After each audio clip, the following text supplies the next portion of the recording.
Ситуация ў Беларусі не тое, што неспакойная, а ідзе такая інфармацыя, што цяжка заснуць па нашах. Я перакананы, што бяссонніца і ў Лукашэнкі.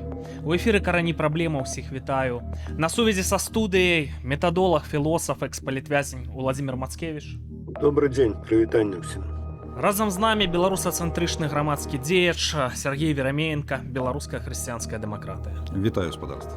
Пуцін намякнуў на тое, што вайна ва ўкраіне завяршаецца. Калі гэта так, то Пуціну канец. Ім трэба выпраўляць сітуацыю. Беларусы, будзьце падрыхтаваныя. У Беларусі закручваецца нешта злавеснае. Здавалася б, пасля няеглага параду ў Маскве на 9 мая Пуцін анансаваў канчатковую кропку ў вайне з Украінай, а перад гэтым міратворчую сустрэчу з Зеленскім у нейкай краіне. Можно встретиться и в третьей стране, но только в том случае, когда будут достигнуты окончательные договоренности о мирном договоре, который должен быть рассчитан на длительную историческую перспективу, чтобы поучаствовать в этом мероприятии, либо что-то подписать, но это должна быть окончательная точка. Але Лукашенко вярнуўся ў Беларусь з параду, не быў кушаны шалёнай мухай. І ў першы ж працоўны панядзелак пашаў палохаць беларусаў вайной, якая, паводле логікі ягоных словаў, несумненна мае здарыцца. Война. Что будем делать? Без наземной операции никуда. Во-вторых, надо учитывать театр военных действий, будущих действий, территорию Беларуси. Гэтыя словы, давайце іх паўторым. Тэатр будучых баявых дзеянняў, тэрыторыя Беларусі. Гучаць злавесна. Усё так добра складвалася для рэжыму Лукашэнкі да актуальнага моманту. Не ўцягнуўшыся цалкам у поўнамаштабную вайну ва ўкраіне, дзяржаве ўдавалася добра зарабляць ва ўмовах міжнароднай ізаляцыі. Параўнанне некаторых паказчыкаў у эканоміцы за перыяд са студзеня па травень у розныя гады сведчаць, што на сённяшні момант б'юцца рэкорды. 21 год экономика Беларуси была 63 миллиарда, теперь 92. Это абсолютно рекордный показчик. Николи в Беларуси ВВП не было больше 10 тысяч, как мы маем в 25 год. И он просто доить Россию, закручивая гайки, там, перетасовывая ложки в своим борделе. Ну и вот так это тягнется. Але спрыяльныя вятры сканчваюцца. Склалася сітуацыя, што Пуцін блізкі да дэстабілізацыі. Спасибо вам большое. Пора заканчивать. Каб атрымаць нейкія перамогі, яму патрэбныя Лукашенко і Беларусь. Для вяртання стратэгічнага кантролю над беларускім плацдармам з перспектывай пагражаць краінам еўразвязу. А пачацца ўсё мае з канфлікту на беларуска-украінскай мяжы. Гэта не толькі спосаб адцягнуць украінскія сілы з Данецкай і Запарожскай абласцей, але і падстава, каб наноў увесці ў Беларусь расійскія кантынгенты, маўляў, дапамагаем хаўрусніку, на якога напалі ворагі. У Мазыры, менавіта ў Мазыры стала дуже багата бородатых хлопчиков с боевой выправкой. И глядите, вот тут самое небеспечное, то, что з'явилась информация, что завезли литерально на тыдні завезли багато штучной крови. Калі верыць агушанаму інсайду, то ў Беларусі рыхтуецца аперацыя пад чужым сцягам. Па Мазыры нанясуць удар нібыта украінскай зброяй. Будзе жудасная карцінка, шмат ахвяраў, перадвайсковая сітуацыя. Лукашэнку ўжо ўдавалася выкручвацца з досыць безнадзейных пастак. Але ці атрымаецца ў гэты раз, калі, магчыма, надыходзіць той самы момант X.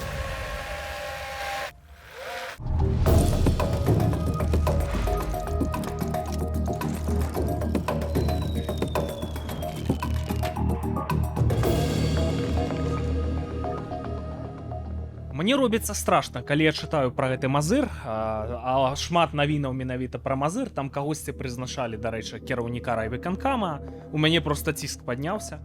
Вярнуўшыся тыдзень таму з парада ў Маскве, Лукашенко сапраўды быў не ў сабе, і ў першы ж працоўны дзень пачаў казаць пра вайну. Я сабе нават навыпісываў, была нарада з сілавікамі.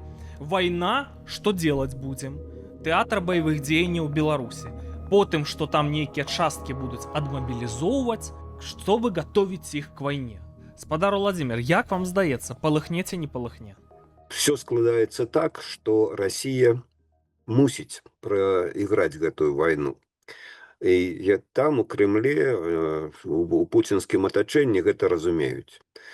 І таму ім трэба нейкія прыняць нечаканыя дзеянні, ну, нібыта нечаканыя, бо зараз іх усе чакаюць, каб нейкім чынам або зацягнуць вайну, а там далей як будзе, так і будзе, або нават перакуліць яе на свой бок. І таму вось паўночны такі для ўкраіны фронт з Беларусю, ім быў дарэчы. Гэта адхіліла б шмат войскаў, якіх і так у Украіны не вельмі многа, на поўнач, на беларускі накірунак, і гэта, значыць, дало б шансы расійскім войскам. Але гэта все роўна не вырутае Маскву, таму будзем гаварыць толькі пра Беларусь. Тое, што мяне найбольш хвалюе, гэта стан беларускага грамадства і беларускай свядомасці. Ведаеце, это архетып, абы не было вайны.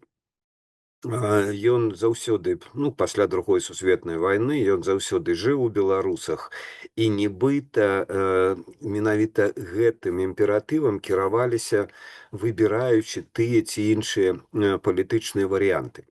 І самого Лукашэнку, і потым не супраціўляліся гэтаму саюзнаму хаўрусу Беларусі, Расіі і так далей. Нібыта гэта гарантавала бяспеку.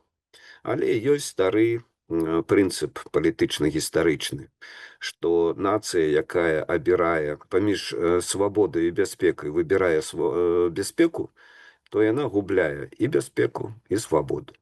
І на сёння так і адбываецца.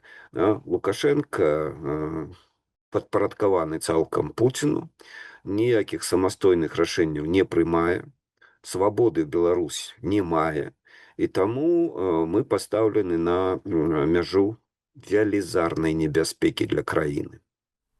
Шановныя гледачы, як вы думаеце, ці падпарадкаваны Лукашенко Пуціну на 100%, ці, можа быць, праводзіць сваю гульню? Мы чакаем вашых каментароў. Праглядаў этой перадачы до конца, каб беларусацэнтрычны контент шырыўся. Спадар Сергей, ну, Пуціну пасля таго, як ужо няма стратэгічных поспехаў ва ўкраіне, мы ведаем пасля першай сусветнай. Мы ведаем нават пасля вайны в Афганістане, што адбывалася увогуле на прасторах Расіі матушкі, так? Все, дэстабілізацыя адбывалася. А тут жа яшчэ эканамічная сітуацыя ў Расіі. Это зараз вот у нас вот беларусы глядзяць, што вот рынок расійскі адкрыты, там 3000 рублёў сярэдні заробак, там супер сітуацыя, там Расія і гэтак далей, там жа все это лясне. І ў Беларусі тут жа таксама. Ну, карацей, каб увогуле выходзіць з гэтай сітуацыі хоць нейкім чынам, каб не страціць галаву, напэўна ж, пуціністы думаюць, а што такое прадпрыняць? Патрэбныя нейкія перамогі, так? І першае, пра што яны думаюць, это, напэўна, пра Беларусь. Што, як вы лічыце? Ну, сапраўды так, і Лукашенко вельмі моцна завязаны зараз на Расію, на Пуціна, але у яго ёсць такая дапаможная рука ў выглядзе коўла, которая ему працягнута была, і ён хоча адарвацца, ён займець хаця б якую-небудзь суб'ектнасць. То бок вы лічыце, што ён незалежны ад Пуціна на 100%, як лічыць спадар Владзімір? Ну, амаль што на 100%, таму што гэта сітуацыя была хутчэй за ўсё пасля 2020 года. Цяпер жа Лукашенко, у яго з'явіўся шанец хоць трошачкі адарвацца ад той імперыі, которая так ці інакш гіне. Любая аперацыя пад назвай Бліцкрыг, яна павінна скончыцца хутка. Тады гэта будзе Парыж, тады гэта будзе Францыя. Калі толькі вайна зацягваецца, гэта все, гэта канец. Што датычна расійскай імперыі, ну, ці Расіі, паглядзіце. Быў сабе кіраўнік дзяржавы, вялікай дзяржавы. Ён быў прызнаны ва ўсім свеце. Ён абдымался, ездзіў, цалаваўся, яго краіна была на эканамічным уздыме, і захацелася яму ваяваць. Пра каго я зараз кажу? Пра многіх. Я кажу пра Мікалая II, пра Леніна, пра Сталіна, пра Брэжнева, пра Пуціна. Гэта дзяржава, імпера, яна так жыве. Яна так ці інакш павінна прайграць, і так ці інакш яна павінна разваліцца. Але пакуль яна разваліцца, што станецца з Беларусю? Вось пытанне. Таму Лукашенко і хоча ўтрымаць, хоць як-небудзь вернуць гэту так званую стабільнасць. То бок тое, што было, мажліва, да 2020 года, яго кантроль над Беларусю. Ну, прынамсі, часткова. Таму, мажліва, ён, калі кажа пра вайну, гэта пасыл, хутчэй за ўсё, амерыканцам, міратворчаму Трампу, которому вайна не патрэбная. То бок дапамажыце мне, супакойце гэтага Паўплывай. Пуціна, так, а я вам тут і палітвязняў аддам і што хочаце, і калі вам паўстаўляць. Тым больш такую тактыку яны любяць. Васкрасенскі не так даўно выказваў ідэю, значыцца, каб нейкія кітайскія кантынгенты на беларускім балконе з'явіліся. Это ж было да амерыканцаў Ну, гэта адрасавана. ўжо не першае. Хутчэй шавяліцеся, давайце нам добрыя ўмовы. Шаноўныя гледачы, калі ласка, каментуйце, што будзе ў Беларусі. Вот гэты варыянт, што будзе правакацыя з ударам там па дамах ракетамі і дронамі, шмат параненых, там вайна ўспыхне. Гэта не адзіны сцэнар. У пачатку траўня завяршылася гучная арганізацыйна-дзейнасная гульня, якую арганізоўваў акурат Уладзімір Мацкевіч. І, спадар Владзімір, я спачатку не звярнуў такой ужо, ведаеце, акцэнтаванай увагі, але калі многія медыа пачалі пісаць пра гэтую гульню, і тое не так, і гэта не так. І Мацкевіч не такі. Я зразумеў, там, відаць, нешта было вартае, мне так здалося. У гэтай гульні ўдзельнічалі палітыкі, грамадскія дзеячы, бізнэсоўцы, экс-ваяры, якія ваявалі. І людзі сядзелі цягам 5 дзён, папраўляце, спадар Владзімір, калі я блытаю, там па 10 гадзін, вельмі быў інтэнсіўны тэмп, значыцца, на мяжы магчымасцяў, у людзей там просто здаралася, я метафарычна зараз скажу, нірвана пераходзіла ў катарсіс, бачылі праз сцены і вымаліваліся сцэнары. Не перабольшвайце, не складайце міфаў. Я так, Ну, ведаеце, это ж таксама свайго роду шоу-перадача, да? Шоу перад апакаліпсісам. Гэта не сцэнары пра тое, што будзе ў Беларусі. Тое, што я казаў пра хутчэй такі каркас, намёткі для стратэгіі, гэта для палітычных сілаў, якія хочуць пры любых магчымых там вонкавых умовах захаваць уплыў на беларускія працэсы і, можа быць, узначаліць пераўтварэнне Беларусі, трансфармацыю Беларусі ў дэмакратычную еўрапейскую краіну. Вось пра гэта размова ідзе, а не пра тое, што гаданне, што там будзе. Вось зараз мы не ведаем, ці будзе вайна ў Беларусь, прыйдзе ці не прыйдзе, будзе вайна ці не будзе.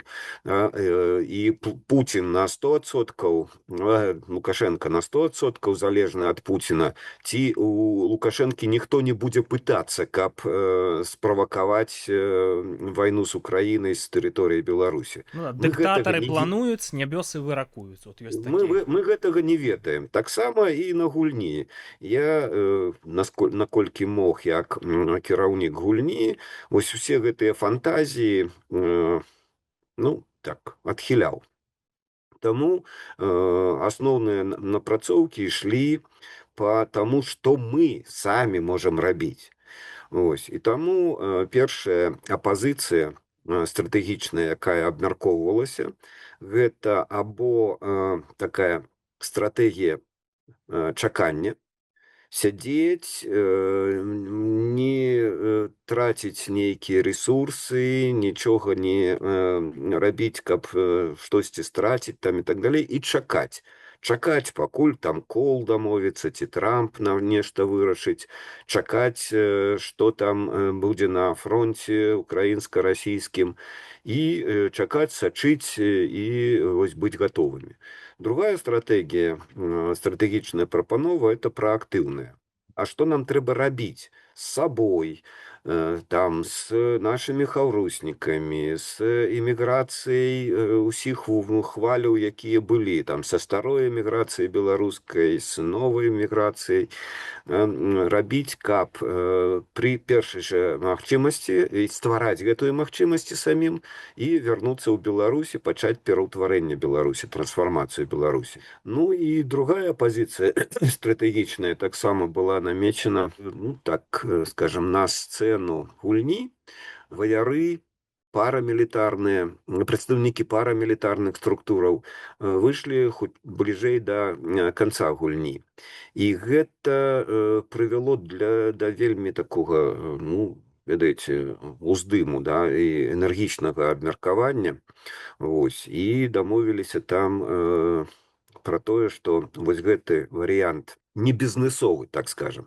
Бо пра ўсю гульню прасоўваўся варыянт стратэгічны, які пабудаваны на бізнес-стратэгіях, маркетынгавых стратэгіях, да, і пабудовы вось паспяховых кампаній. Там было некалькі людзей з бізнесу, якія ўмеюць гэта рабіць і прафесійна добра падрыхтаваныя.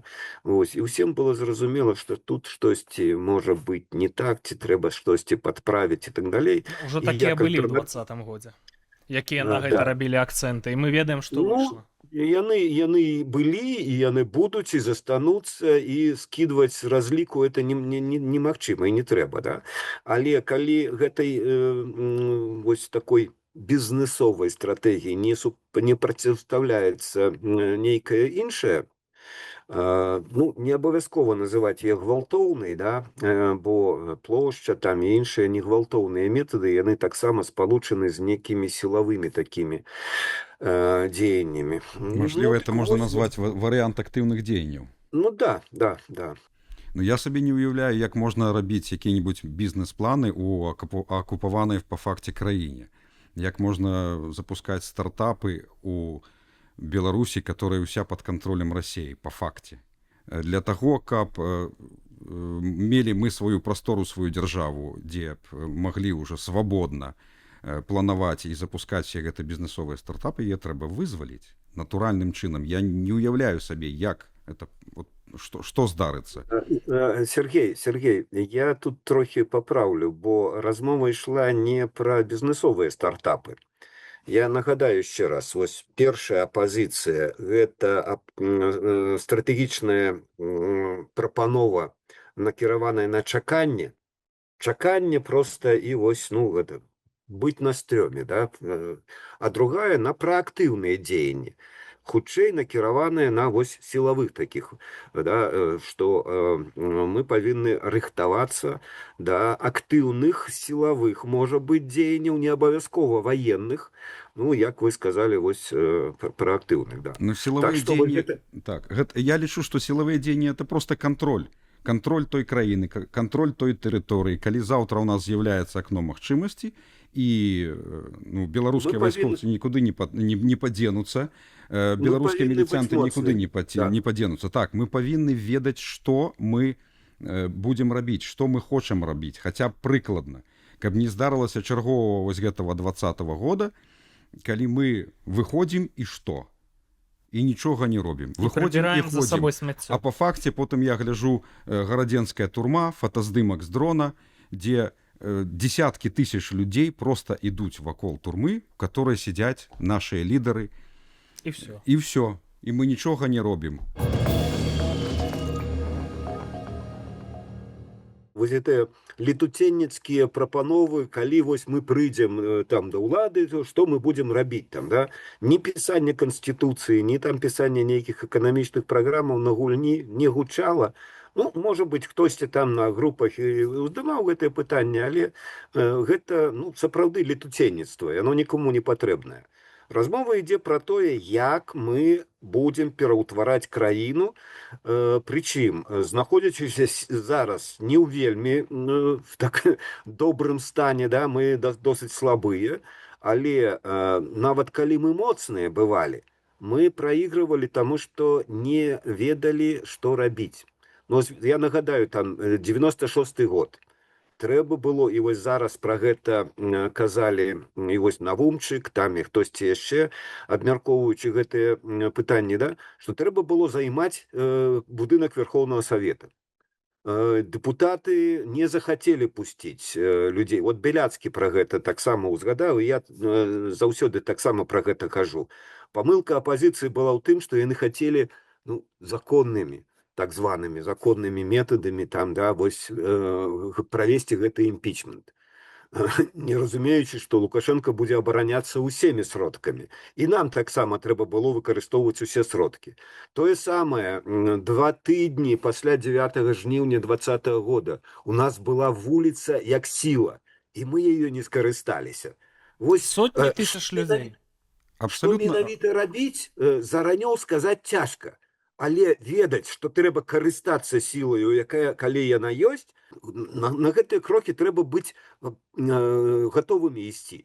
І гэта трэба ведаць заранее. І калі вось гэтыя стратэгіі выпрацоўваюцца, то мы выпрацоўваем, ну, там, магчымы спектр там, тых дзеянняў, на якія мы гатовыя пайсці. Вы ўсё правильно гаворыце. У тым ліку трэба улічваць праблему лідарства. Гэта добра, канешне, але ў нас, бачыце, занадта шмат лідараў. Пасадзілі Ціхановскага, ну і ладно. Пасадзілі каго там, Статкевіча, ну і нічога. Пасадзілі Северынца, у нас яшчэ лідары ёсць. І вот з'яўляюцца новыя лідары, которые кажуць, а мы цяпер будзем хадзіць па выходных. Ну вот так вот все і прахадзілі. І все, што з намі здарылася і ў 96-м, і ў 2001-м, і ў 10-м годзе, і ў 20-м, гэта все трэба прааналізаваць, зрабіць з гэтага высновы. Таму што будзе што? Што мы робім? Мы ствараем зноў свой урад, мы ствараем зноў парламент, мы выбіраем сабе лідара, мы нават пашпарт сабе зрабілі, мы нарабілі сабе камісій, і што мы атрымалі? А войска ў нас няма. Што мы атрымалі? Мы атрымалі БНР. Яшчэ адзін урад БНР, который знаходзіцца на выгнанні. Ну, я думаю, што на этой гульні падобна плану пытанні гучалі. Спадар Уладзімір, што яшчэ важнае мы павінныя пра вынікі ведаць? Тое, што ўтварылася некалькі хаўрусаў з розных галіноў, не толькі палітычных, да, якія зараз, наколькі мне вядома, я яшчэ пакуль не ўсё ведаю, яны асобна перанеслі там инициативу, которые паўсталі на гульні, перанеслі ўжо ў рэальнае жыццё і зараз інтэнсіўна працуюць над гэтым. І тут Сергей вось закрануў гэту тэму, я б хацеў яе таксама зачапіць і працягнуць. Ведаеце, адзін з самых моцных чыннікаў энергетики, пратэснай энергетики і рэвалюцыйнай, можна сказаць, энергетики — это оборона лидеров. Вы вельмі слушна заметили, что мы раскидываліся сваімі лідарамі.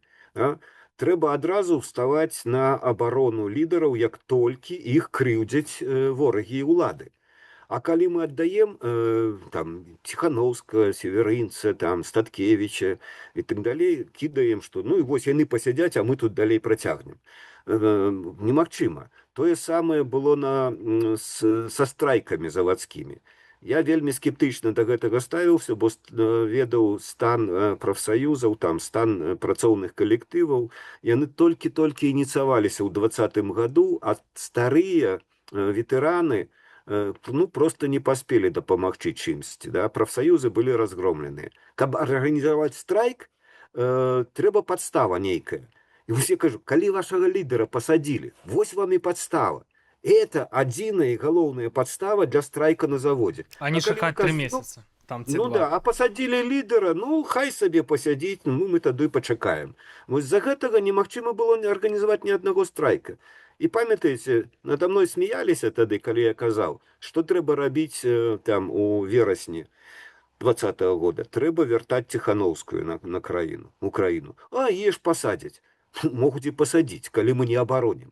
Так давайте, калі мы поставілі мэту вяртаць Ціхановскую як абранага прэзідэнта, да, то мы тады павінны сабраць 500 000 людзей, выставіць кардон на там каменным логі, ці дзе там это самае пагранпераход, вось, і суправадзіць яе, забяспечыць бяспеку яе да самага Мінску, пасяліць і абараняць той дом, дзе яна будзе жыць і там праходзіць інаўгурацыю. Гэта цалкам нашая справа, а не яе. Яна патрэбна была ў краіне. Не, кажуць, ну яе ж пасадзяць. Ну, конечно, калі мы дамо, так і пасадзяць. Так і зараз. Пакуль у нас не будзе вось гэтай узаемнай салідарнасці, не толькі ад лідараў патрабаваць, каб яны дапамагалі простым людзям, мігрантам там у цяжкім іх жыцці і так далей, а калі і мы самі скажам, мы гатовы дапамагаць лідарам, ну, але ж і лідары павінны быць для гэтага прывабныя і заслугоўваючы даверу. Ну, увязаўся ў бой, змагайся, а не чакай па 3 месяцы. Все вельмі проста. Беларус ён такі, вот такая генетычная памяць. Спадар Уладзімір, вы ўжо сёння пра это казалі, так? выжывалі пад акупацыямі, і ці это ўжо такі генетычны код, што вот мімікруюць, выжываюць, перажываюць сённяшнія праклятыя часы, чакаюць там і гэтак далей. А вот калі здарыцца момант, так вот это ось таксама мяне ўжо ванітуе гэтага словазлучэння в акно магчымасцяў. Ну здарыцца яно зараз. Ну выйдзе эта праграма і паехала, можа быць, праз гадзіны ці дні. І такое можа быць. Нашыя людзі далей будуць чакаць, пакуль там Трамп паможа, яшчэ што-то, Лукашенко само разруліцца, спадар Владзімір. Ці нашы людзі змогуць, вот, будуць дзейнічаць у правільны момант? Ведаеце, сёння стратэгія, агулам стратэгія нацыі на выжыванне, на прыстасаванне, это проигрышная стратегия. Трэба пераходить от режиму выживания до развіцця. Бо толькі тыя, хто хутка бяжыць, так скажем, да, як казала там Аліса у краіне цудаў, трэба вельмі хутка бегчы, каб заставацца на месцы. А каб рухацца, трэба пераходзіць ад выжывання, да, і прыстасавання да развіцця. І гэтую, ну, пакуль не стратэгію, а проста вось, ну, такі ідэю, да, прапрацоўваюць беларускія бізнэсоўцы, некаторыя, якія з інавацыйнымі бізнесамі ўсё ж такі пакінулі краіну ў 20-м годзе ці там пазней, і сёння працягваюць свае бізнесы ў эміграцыі, але мараць, ці маюць надзею вярнуцца ў Беларусь. І нам трэба сапраўды рабіць стаўку на тое, што рухае наперад, на інавацыі, на развіццё. І это не толькі ПВТ, там не толькі IT-індустрыя. Гэта шмат сёння патрэбаў у гэтым ёсць. І мы павінны разумець, што сёння, вось некалькі гадоў сённяшніх, ну, сучасных, могуць цалкам памяняць усю пабудову гаспадарчай, эканамічнай структуры ў свеце. І калі мы спазнімся з гэтым, то, ну, краіна трэцяга свету будзем тады. Да, але так не краіна здарыцца. трэцяга. Якая-нибудь зараз тэхналогія тэрмаядравага сінтэзу, все па-іншаму пайшло, і трэба таксама в гэты вагончык ускочыць. А у нас людзі... На рэалістычныя рэчы паглядзім, да? Сёння ўжо нават вось адзін з бізнэсоўцаў там, якія былі, казаў, што мы ў сваім бізнесе ўжо на 70% заменяем штучным інтэлектам працоўных. На 70%. А перадавыя краіны ўвогуле там будуюць цэлыя галіны індустрыі, фінансавых тэхналогій, сферы паслуг там і так далей, ужо на роботах, штучным інтэлекце і так далей. І гэта будзе выбухова адбывацца зараз.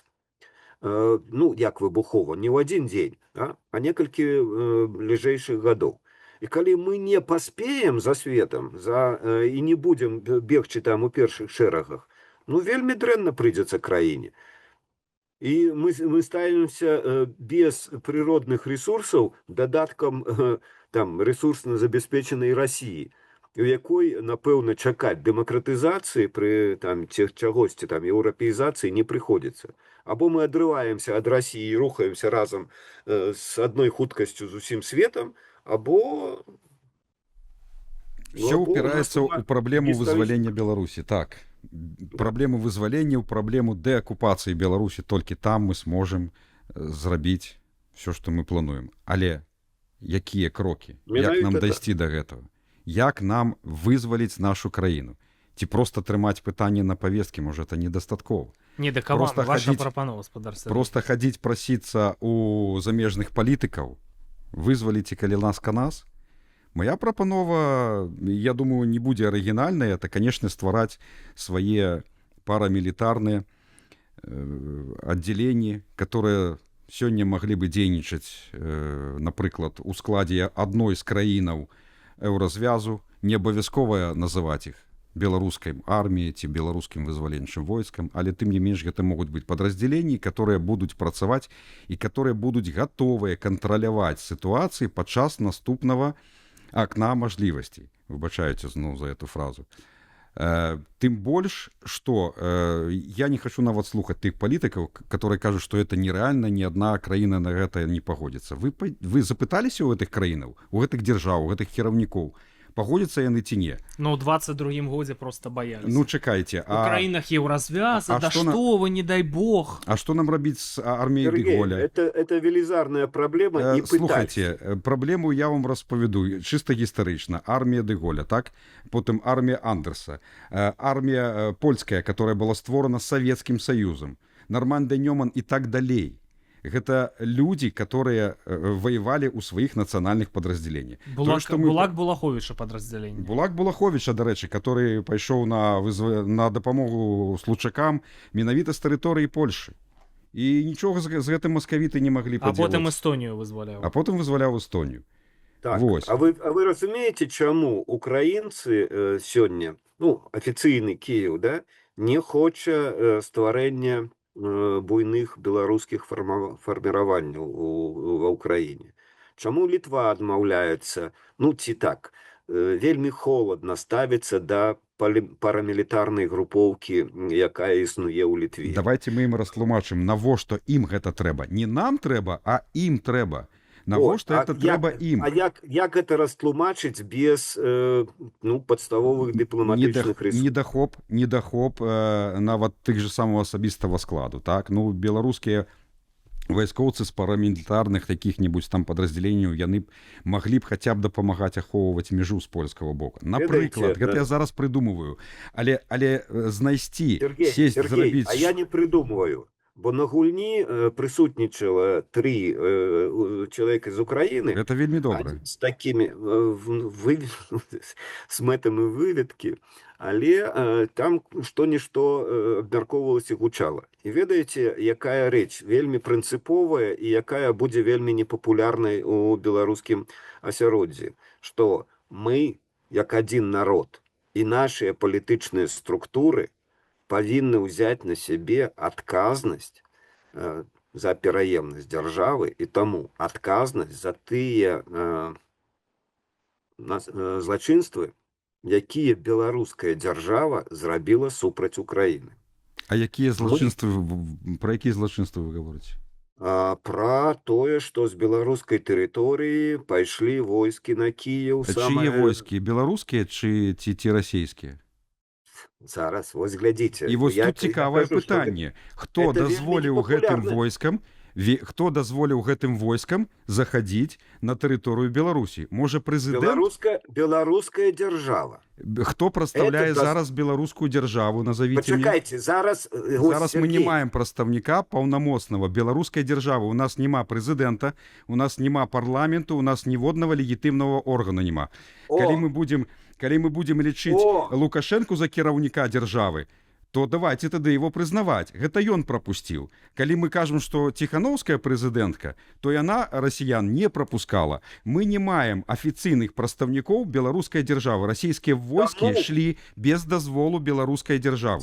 Без дазволу прадстаўнікоў беларускай дзяржавы. Менавіта таму украінцы і не дазваляюць фармавання... Тады давайте абвінавачваць жыхароў Крыма, жыхароў Марыуполя за тое, што яны сваімі рукамі не задушылі тых расейцаў, которые прыходзяць.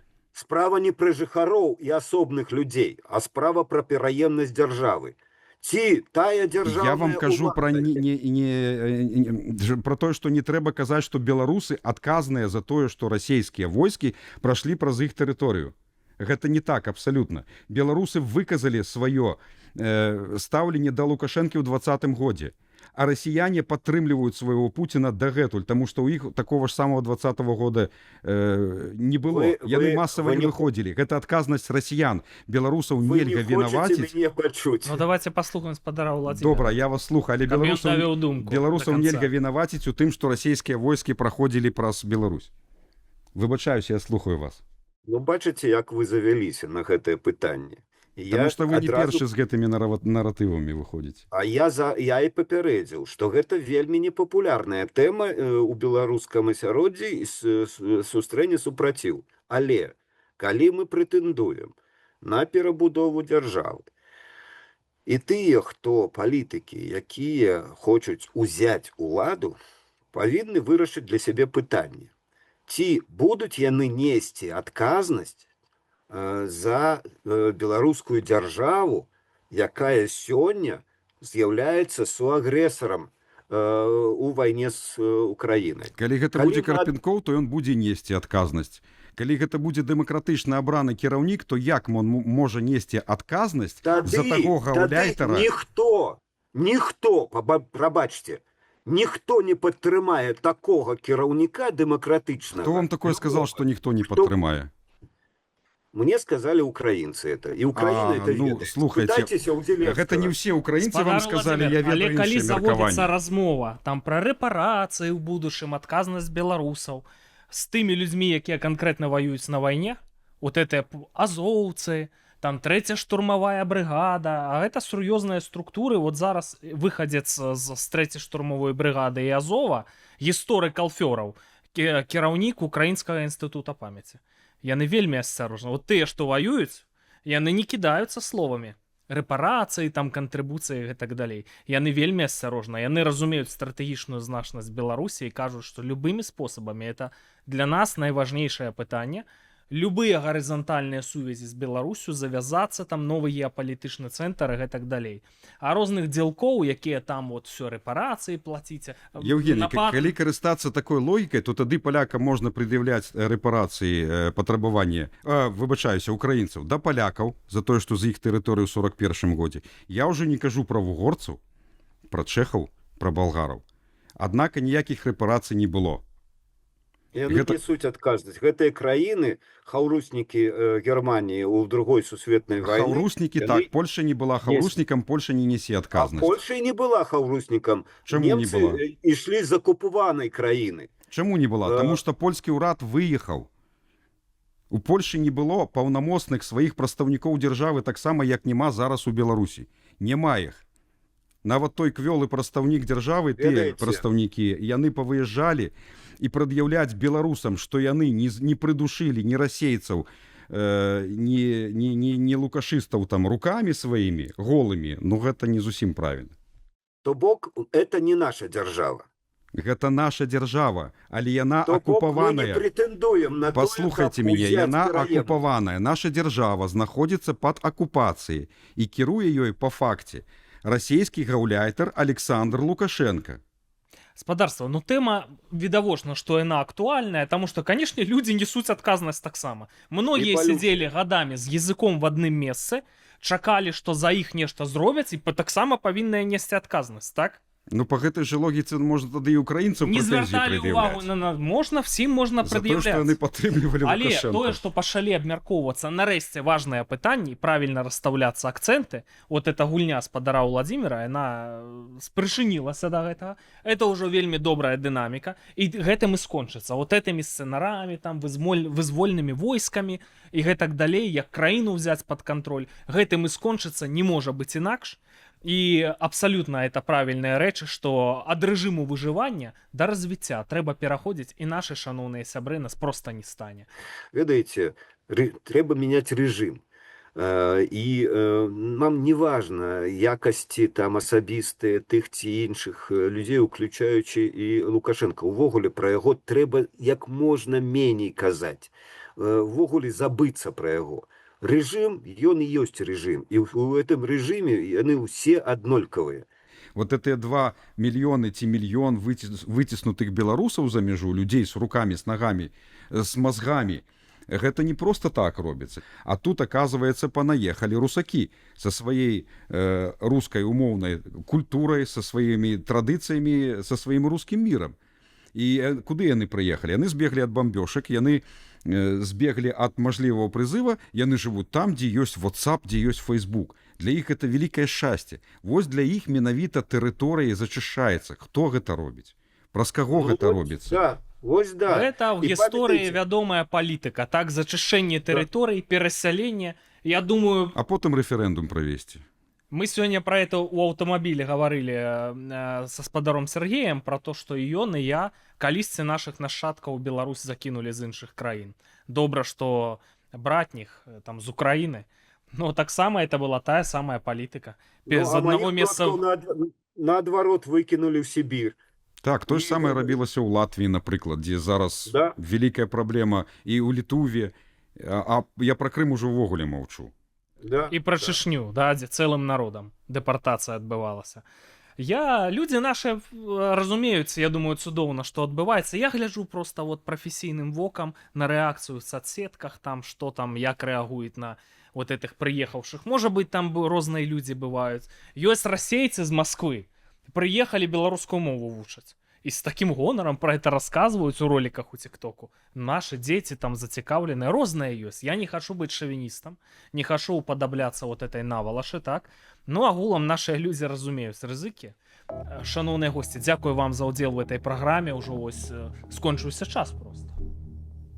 Дзякуй, жыве Беларусь. Жыві вечна. Жыве вечна. Шаноўныя гледачы, трымайце сябе ў тонусе, не ўпэўнены, што калі выйдзе наступны выпуск перадачы «Карані праблемаў», што Беларусь не зменіцца да непазнавальнасці. З Богам і да сустрэчы!